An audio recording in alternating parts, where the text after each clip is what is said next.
Hey everyone, welcome back to the homestead. I am Nadine, and I was just out in my barn feeding my goats, and I thought I would go ahead and give you guys a barn tour. I know I started a couple videos of like my rabbitry demolition. I can leave a link up top here for you guys if you want to check those videos out. But I didn't get a chance to finish making those videos because a couple days after I made them, we got some citations in the mail from our township. And so I've been back and forth with our township and like getting our property cleaned up, and it's been a mess. I'm trying to keep things as short, sweet, and to the point as I possibly can. But I did promise you guys a full barn tour, and I figured, well, I have about another hour of daylight before the sun goes down, I'd go ahead and give you guys a barn tour. So let me go outside. I'll walk you to the front of it, and I will give you guys a tour of my barn. So here is my barn as you walk up to it. It's on the back side of my garden. This is like the orchard area, and then my garden's over here. I have a 3-bin composting system that I made. I can do that in a whole nother video because today I want to focus on the barn. But the barn is off of the back side of the garden here. We've fenced off the majority of our sand mound for the goat pasture because I can't use it for anything else, so why not? This side of the barn is still the rabbitry. It's the same exact setup. So I'm still able to have 8 rabbit cages inside the barn. These are all of my breeders. And again, it's the same exact setup, same watering system, same poop chutes. It's just a little bit smaller. It's one side instead of 2. For the time being, we put the fans here just to have some air circulation for the bunnies. But I am going to be closing this up completely for the winter. And then I am going to be closing these up like I do for the winter. I'm not sure if I'm doing the insulation panels again, or if I'm gonna get like some plywood, or I definitely want something a little bit more sturdy than the insulation boards, because the insulation boards over the last 3 years that I've been using them, or 2 years, I can't remember, 2 or 3 years that I've been using them, they've really started to deteriorate and kind of crack and fall apart, and I'd prefer to have something a little bit more solid, a little bit more, I guess you could say reliable, and that's going to last a lot longer. So I'm not sure. We'll kind of see how weather permitting, time permitting, money permitting will allow me to do this year. If push comes to shove, I will just continue to use the insulation boards for this season and then think of something better for next year. But the rabbitry is basically the same on the rabbit side. I didn't change anything over here except its location, and that the other side is now goat stalls. So let me walk you into the barn and show you around. So here is the door into the barn. It just has a basic gate latch on it, and we use a carabiner to lock it so it can't be opened. We built it using 2x4s and single fence panels. So like the fence panels that you would buy to replace broken pickets on your privacy fence is what we ended up buying. I think they were $1 or $2 a piece. And it just finished off the rest of the look because I had gotten these for free off of Facebook Marketplace. They were just privacy fence panels that somebody was throwing out. I originally used them for my farm stand, but I had a bunch left over, so I used it to side as much of the barn as I possibly could, and that way I had minimal expenses to make this expansion. So it ended up working out really well. They're still very structurally sound despite how old they are and how worn they look. And so just adding or buying the couple extra new panels just kind of tied it all together. So walking into the barn, I didn't really do anything fancy. I just put down some pavers in the hallway here. This way, this prevents mud and just the winter mess that we get around here. Our winters tend to be very wet and muddy, so the less mud that I can make, the better. And this really helps to keep the barn dry. It helps to keep it clean, and I'm really excited to see how it does throughout the winter months this year with this new setup.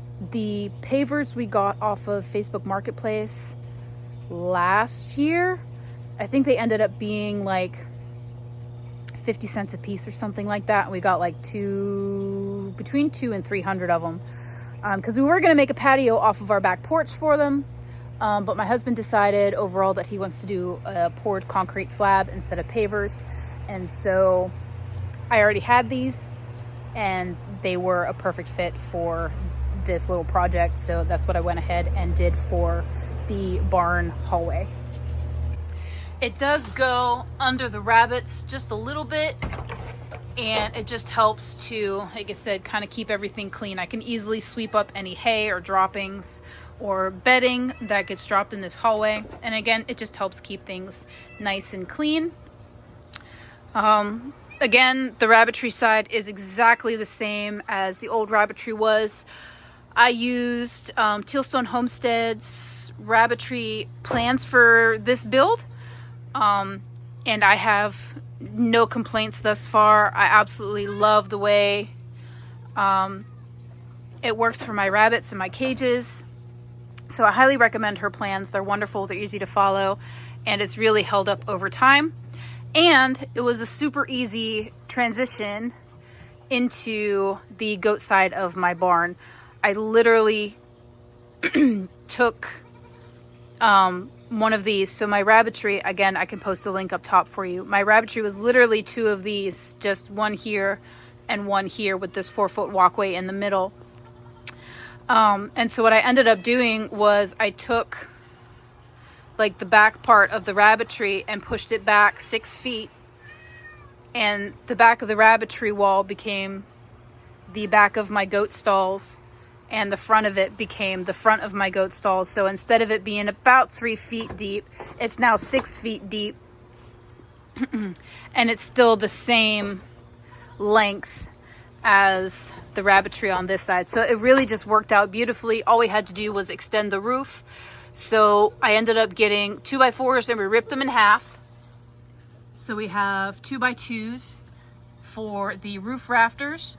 Again, we did have to buy some new roofing panels because the 3-foot ones we had didn't work, but we did repurpose them, and we used the roofing panels for the back siding of these stall walls. Hi, Miss Magnolia. Hi, baby. And so that's what we did with the roofing and the siding. So we just ended up having to buy a couple 2x4s, and we did get some treated 4x4s to go along the back because these were just posts. So they were just posts like this. There was no like support from one leg to the next.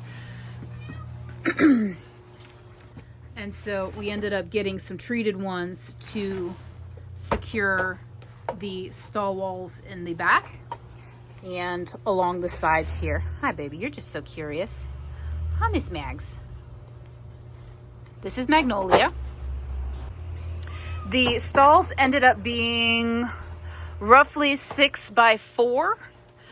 They're not a perfect measurement because I think the length of the rabbitry was about 17. I'll put the actual measurements down below for you guys if I remember. But they ended up being about 4x6 or 4.5x6, and they're just the perfect size for the little Nigerian dwarfs. The Nigerian dwarfs, the agricultural recommendation space-wise for their stalls is 5 foot by 5 foot.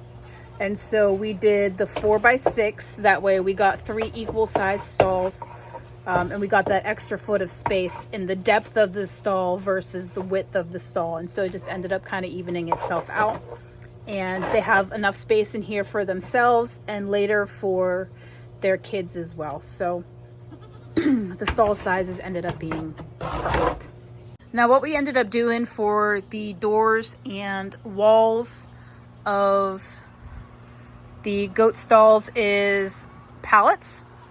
For the solid walls, it's just pieces of 2x4 and pallet planks just evenly spaced. So we get a nice solid, not movable wall. And then for the gates here, hang on, let me close this gate because she's gonna come right out of here. Again, we just used a basic gate latch and a carabiner to keep it closed because we don't want them to rattle the gates open. We literally just took a pallet and cut it down to the size I needed it to be. And then the inside of the pallet became my goat feeder or my hay feeder. I did put some wire on here to kind of slow her ability to rip it out of there. Still kind of working out the kinks. She ends up eating mostly from this side versus this side. I might need to use a larger wire, but like I said, I'm still working out the kinks. But so far it's worked out pretty well. What do you think, Miss Mags? Come on. Back in you go. In each stall they have their mineral feeder and a flat back water bucket and a salt lick. No, you can't come out, no more. Eventually I want to get them switched over to the mineral buffet by, I do believe, Little Avalon Farm. I'll have to double check. Again, I can put the actual name down below, but it's basically a buffet of individual minerals that the goats can access on their own terms and get whatever they need for their bodies specifically, instead of a mixed mineral where they can get too much or too little of a specific mineral that they need. So eventually that's what I'd like to get to, but for the time being I am just using a mixed mineral and baking soda for them, along with the salt lick and fresh water and hay in there. Now, being that all three of my Nigerian dwarf goats are does, they do get a little bit of grain every day. Right now they're about,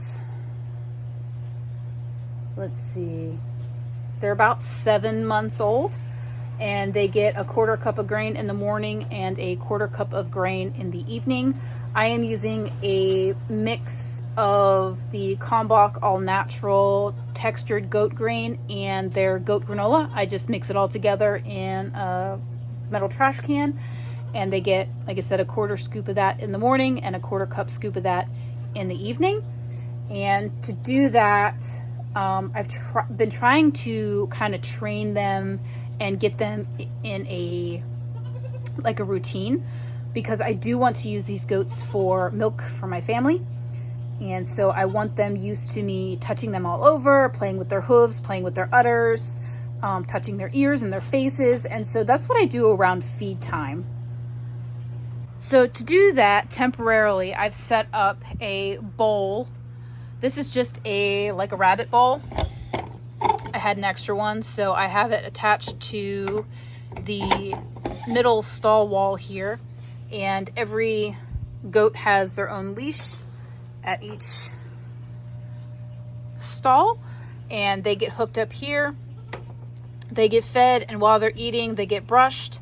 I check their hooves. I basically go through like a milking process with them, where like I rub their udder and I mess with their teats and I rub their belly and just get them used to me being there, because when it comes time for me to actually start milking them, I want them for it to not be a big deal. So we've been doing that since I got them, and they do really well with it. They're actually to the point now where if I just touch their leg, they pick up their feet for me to check their hooves. They stand relatively still for me to mess around with their udders and check their ears. And so this has been a really great training tool before we get to the milking process. So that's what I've been doing here. But eventually I want to build a permanent milk stand for them. So that's going to be a video coming up.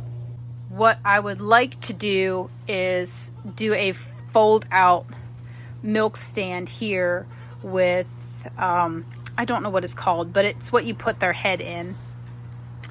And so they're a little bit better locked in versus a leash where they have room to move around and kind of fight you. This will contain their heads. So I'm going to have my husband help me design it where it folds down and then like the headpiece comes up and their head's on this side and I can milk them over here. So that's the plan with that. And then to help me with the rabbits, so I like to do a monthly health check with my rabbits, and before I would just carry them from the rabbitry to my porch and clip their claws, check their ears, just give them a good once over, and do anything that I needed to do to make sure that my rabbits are healthy. And that's just kind of a pain in the butt to carry an 8 to 13 pound rabbit from the rabbitry all the way to the house and back again.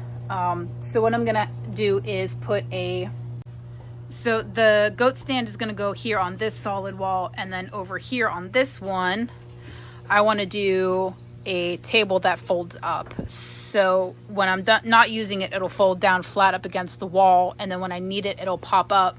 And that table I can use to pose my rabbits, do their health checks, do their grooming, and just handle them a little bit easier instead of having to carry them from the barn to the house and back again. I can literally take them from their cage across the hall to a table, and it'll just lessen their stress. It'll make things a little bit easier for me, and overall just make this space a whole lot more functional and usable for me. So that's the plan with that. Now, to divide the stalls, we used a sheep and goat panel from Tractor Supply. We just cut it down to the size that we needed it, and it's on both sides. That way, when I separate the goats, they can still socialize with one another. Hi, girls. This is Dahlia and Azalea. Hi, sweetheart. They're currently together. I haven't separated them yet because we have a barn cat in here. Hi, O'Malley. That we need to get neutered, and I haven't let him out yet. So once he's taken care of and released, they will have their own, well, Dahlia will have her own stall instead of sharing with her sister. But so we use the sheep and goat panel to do the walls between the stalls. Again, this will allow them to still socialize with one another, to still see each other, and then when they have kids, they'll also be able to still kind of interact with one another. The kids will get to know each other. And then after like the initial like mom and bonding or mom and kid bonding time, I'll be able to let them out in the pasture together. When I first got them, they were small enough that they were able to share this first end stall. And so we had them all in this stall together. Again, they've got the hay feeder in the door, fresh water, salt lick, and baking soda and minerals. But I put a doggy door on the pasture side wall and a window to let in some more light. But this opens up to the quote-unquote goat pasture, which is out this gate here. Again, we just used a basic gate latch and carabiner, and it opens up into our goat pasture area and the back side of our barn. We did try the like water barrel and watering nipple, but they just haven't picked up on it yet. It might take some time, or they might never catch on to it.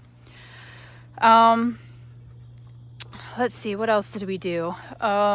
We did chicken wire netting in front of the picket fence because when we got them, they were still small enough that they fit through the pickets. So we did chicken wire.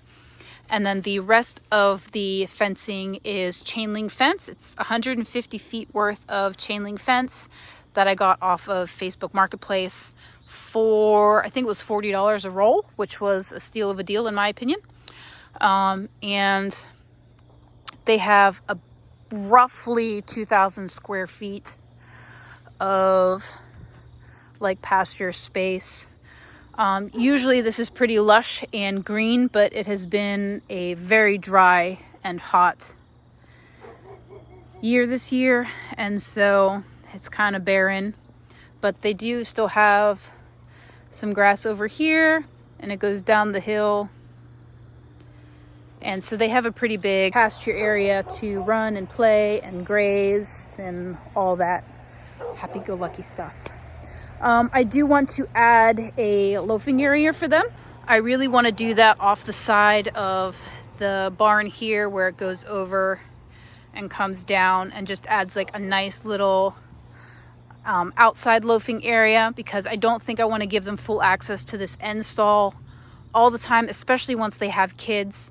But we'll see how that goes over time. I'm still kind of, like I said, hashing out the details and whatnot, but I do want to put a covered loafing area right here, and that will have like a larger hay feeder for them. It'll have the mineral buffet, and maybe a spot for me to store a full bale of hay, because right now my hay is all the way over there, and I have to carry over what I need, which is fine because I usually only need about 2 to 3 flakes in the morning and then again at night, so it's not too bad.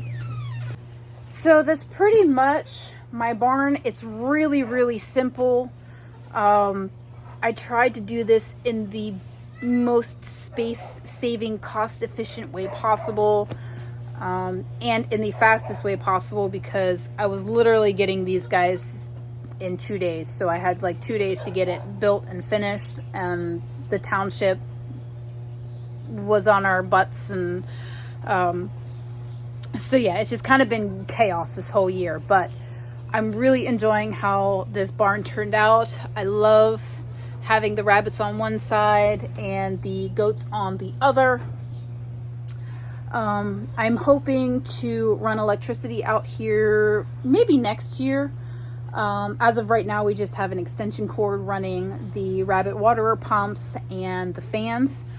Next year, I'll be hanging the fans like this above the stalls, so it blows this way to the rabbits, and it covers like 4 cages and 4 cages and these 4 cages. So we'll have a fan, a fan, and a fan, and that'll just help with some of the airflow for the rabbits, because it does get pretty hot in here still, and I like having the airflow for them to help keep them cool.